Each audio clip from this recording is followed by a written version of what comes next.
Vous souhaitez investir en bourse, mais clairement, vous n'avez pas énormément de temps devant vous et surtout, vous n'avez pas du tout envie de devenir un expert. Dans ce cas-là, il faut s'orienter vers des stratégies qui sont appelées passives, là où on va passer un minimum de temps pour aller chercher du rendement sur plusieurs mois et plusieurs années. Dans cette vidéo, je vous propose donc de voir ensemble trois stratégies simples, efficaces, que vous pourrez mettre en place dès la fin de cette vidéo. Point d'intention malgré tout investissement comporte des risques. C'est important de bien savoir le faire, de savoir exactement quels actifs choisir par rapport à son profil et surtout éviter les grosses erreurs. Et pour vous aider, j'ai fait une formation qui vous est complètement offerte d'1h30.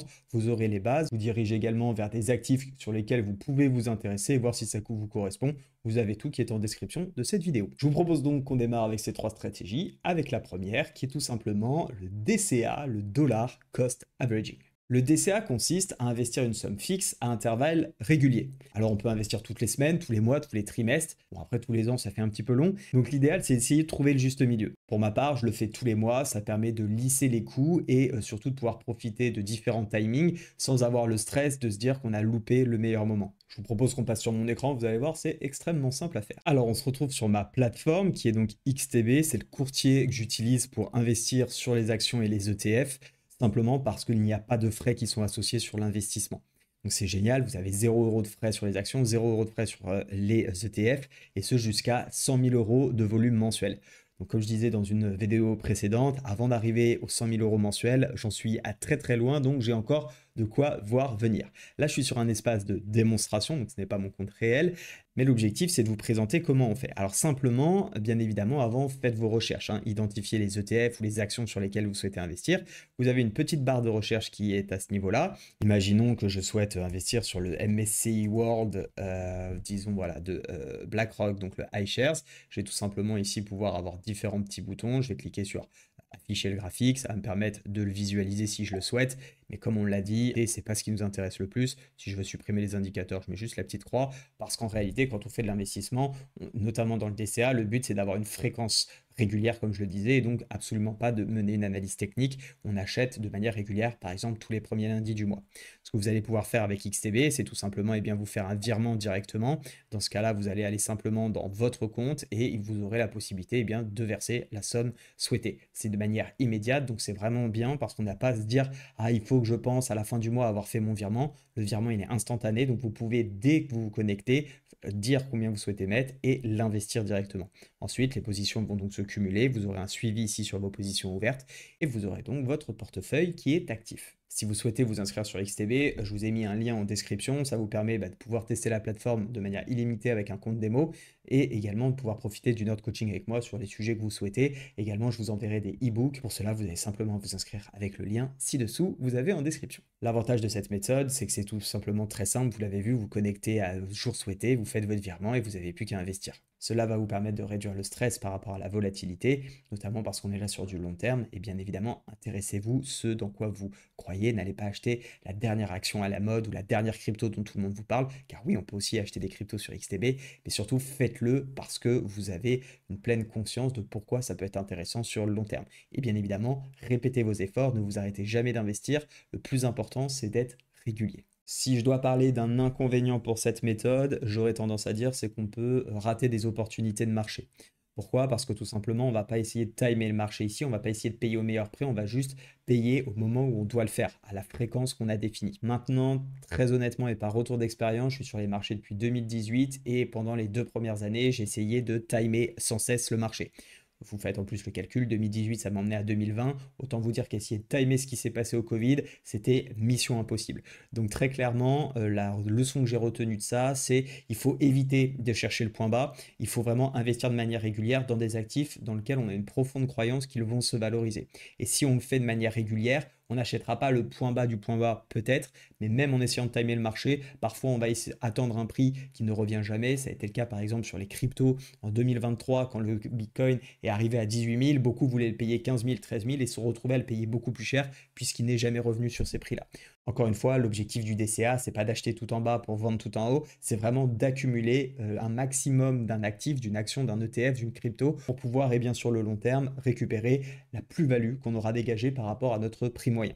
Deuxième stratégie, celle des dividendes passifs. Cette stratégie, cette fois-ci, consiste à détenir des actions en portefeuille et de les garder non pas tant pour le prix qu'elles coûtent, mais plutôt pour que le rendement qu'elles nous apportent par rapport au prix dont on l'a payé. C'est également le cas par rapport aux ETF, puisque les ETF aussi paient des dividendes. Simplement pour les ETF, il y a deux types d'ETF, il y a les capitalisants et les distribuants. Les capitalisants vont réintégrer dans le prix de l'ETF les dividendes, tandis que dans les distribuants, vous allez percevoir directement sur votre broker vos dividendes. Rendement. Vous voyez ici par exemple sur l'entreprise Coca-Cola, on a actuellement au prix du jour où j'enregistre cette vidéo un prix de 61,65 $ par action.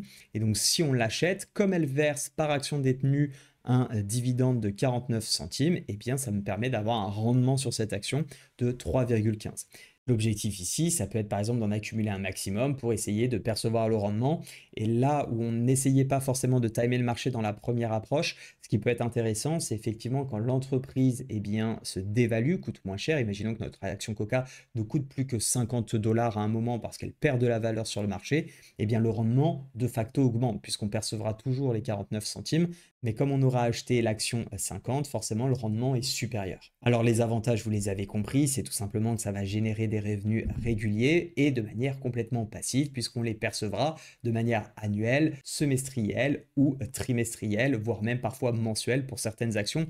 Ça reste assez rare. Vous pouvez ainsi vous créer un vrai calendrier qui vous permet d'avoir des paiements tout le temps, mais encore une fois, l'objectif c'est plutôt de choisir des bons dossiers et peu importe quand sont versés les dividendes, juste de les récupérer au moment où on vous les verse. Quelques inconvénients malgré tout à cela, j'en vois plusieurs. Le premier, c'est que on va s'intéresser au rendement apporté, mais on ne s'intéresse pas à sa valeur. Parce que Coca-Cola, si on disait que ça peut être une opportunité de l'acheter à 50, quand elle aura baissé par rapport aux 60, malgré tout, si jamais on l'achète trop cher, peut-être qu'elle ne reviendra jamais à ce prix-là. Et si on souhaite un jour se débarrasser de nos actions, finalement, on risque de faire une moins-value sur le prix d'achat. Attention parce que les dividendes ne compensent que très rarement les moins-values. Donc il faut vraiment avoir une vraie compréhension de pourquoi on achète ces actions et dans quel but et combien de temps on veut les détenir. Aussi, vous l'avez vu, l'action coûte 61 $ et nous permet de toucher 49 centimes. Il y a un point là-dessus, c'est qu'il va falloir, pour générer des revenus vraiment importants, avoir un très gros capital. Si on a par exemple 20 000 € à investir, ça fait 20 000 fois 5%, ça veut tout simplement dire qu'à l'année, on va percevoir 1 000 € de rendement. Vous voyez que c'est pas grand-chose sur un an, c'est toujours ça, je vous l'accorde, mais le but, il faudra faire grossir ce portefeuille. Donc si on s'attend vraiment à vouloir générer des revenus conséquents et passifs, comprenez bien que pour 5%, si on fait 1 000 € avec 20 000, pour en faire 10 000, il en faudra 200 000. Et si vous voulez en faire tout simplement 100 000, il vous faudra 2 millions. Donc vous voyez, il ne faut pas non plus se dire que les dividendes, c'est la solution de tout. En revanche, vous allez percevoir effectivement des revenus malgré tout réguliers, parfois petits, mais qui permettent aussi dans le temps de se valoriser. Dernier avantage malgré tout aussi sur cette approche vraiment focus sur les dividendes, c'est que les entreprises aujourd'hui que vous allez choisir versent des dividendes. Mais il n'y a aucune garantie qu'elle continue de le faire sur le long terme. Il faut savoir qu'une entreprise n'a aucune obligation de vous verser l'année suivante encore le dividende. Il faut donc simplement l'avoir en tête car elle peut suspendre son dividende, le baisser. Malgré tout, elle peut aussi l'augmenter et finalement c'est hyper intéressant parce que notre rendement automatiquement augmente puisque forcément si on augmente le dividende par rapport à notre prix d'achat, son rendement lui de facto est supérieur. Si les entreprises qui paient des dividendes vous intéressent, je vous ai mis une liste dans la formation offerte des entreprises qui versent des dividendes et ce de manière continue aux États-Unis et en Europe depuis plus de 25 ans. Ces entreprises qu'on appelle les aristocrates dividendes. Je vous invite donc à y jeter un œil si cela vous intéresse. Troisième stratégie, celle du portefeuille lazy. Alors ces portefeuilles, comme son nom l'indique, qui nécessitent très peu d'entretien et c'est surtout qu'ils sont préconçus. Ainsi, on pourrait très bien avoir par exemple notre MSCI World plutôt pour les actions et être exposé à presque 1500 entreprises dans le monde et générer bien de la performance dessus et pourquoi pas aller sur un ETF cette fois-ci plus orienté sur par exemple les obligations. Donc les obligations c'est tout simplement participer à la dette d'un État, d'une entreprise par exemple et prendre un iShares Bond par exemple sur le gouvernement américain qui permet d'avoir des rendements quasi garantie chaque année. Si encore une fois vous êtes perdu avec les termes ETF, actions, obligations, il y a tout dans la formation qui est offerte. On pourrait aussi imaginer 30% sur de l'obligataire, 30% sur les actions, 30% sur le gold et pourquoi pas 10% en crypto-monnaie par exemple. Concernant les avantages, si vous avez regardé mes premières vidéos, vous l'avez compris, c'est la diversification, hein, tout simplement, puisque on a plein d'actifs différents et on va pouvoir comme ça profiter des opportunités de chacun quand d'autres seront peut-être dans des phases plus compliquées. Un des inconvénients, ça va être celui de devoir refaire l'allocation, hein, qu'il va falloir maintenir parce que forcément, on va avoir des actifs qui vont se valoriser, d'autres se dévaloriser, donc il faudra faire des rotations qui peuvent d'ailleurs engendrer des frais et des coûts à ce niveau-là, d'où l'importance aussi d'avoir absolument des brokers qui ne facturent pas de frais sur les ETF et les actions, comme c'est le cas de XTB. Sur cela, d'ailleurs, soyez extrêmement vigilants parce que je vous remets un graphique que j'avais déjà présenté, mais regardez la différence que vous avez sur les frais par rapport à une performance, c'est simplement énorme. C'est aussi une stratégie, si on s'y fixe de trop près, finalement on a très peu de flexibilité et on ne va pas forcément laisser courir les gains. Alors on peut très bien se dire je pars avec une allocation de base et après qui vivra verra et j'investis là où je souhaite. La problématique de faire cela, c'est qu'on risque de se laisser un peu influencer par le marché et on n'est plus dans une stratégie qui était toute faite à se dire 30%, 30%, 30%, 10% pour notre dernier exemple, mais on va plutôt essayer de se dire ok, je pense que ça vaut le plus coup ici et finalement on n'a plus du tout une répartition homogène du portefeuille initial. Donc pour faire simple, si on résume les trois stratégies, si vous voulez investir de manière régulière et sans vous prendre la tête, optez plutôt pour l'option 1, à savoir le DCA Dollar Cost Average.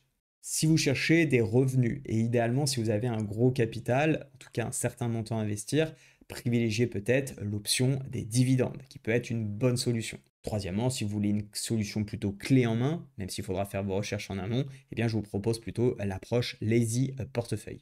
Ces stratégies, vous l'avez compris, elles sont donc accessibles à tout le monde. Si vous souhaitez vraiment connaître toutes les bases pour bien investir, les bonnes pratiques, vous avez donc la formation que je vous ai offerte. C'est 2 vidéos de 1h30 avec des supports complémentaires, avec notamment la liste des entreprises qui versent des dividendes depuis plus de 25 ans. Alors peut-être que ça vous a fait réfléchir et vous dites ok, mais plutôt des actions ou plutôt des ETF? Je suis un peu débutant, je ne sais pas. Eh bien, je vous laisse avec cette vidéo où je compare les deux pour un débutant justement en vous disant ma préférence.